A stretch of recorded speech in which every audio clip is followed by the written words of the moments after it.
салом, як хабар. пас аз 2 сол аз 14 то 21 апрел дар душанбе фестивал озмуни ҷумҳуриявии театрҳои касбӣ парасту 2025 баргузор мегардад.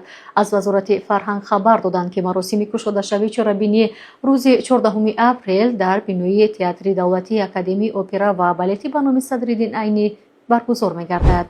дар ин фестивал ҳама театрҳои касбии ҷумҳурӣ ҳуқуқи иштирок доранд ва мебояд беҳтарин намоишномаҳоеро ки дар давоми солҳои 2023-24 рӯи саҳна оварданд пешкаши ҳозирин гардонанд. фестивал озмуни ҷумҳуриявӣ дар 2 сол як маротиба доир мегардад ва ҳадафи он рушд додани драматургия ва санъати театри миллӣ гуфта мешавад.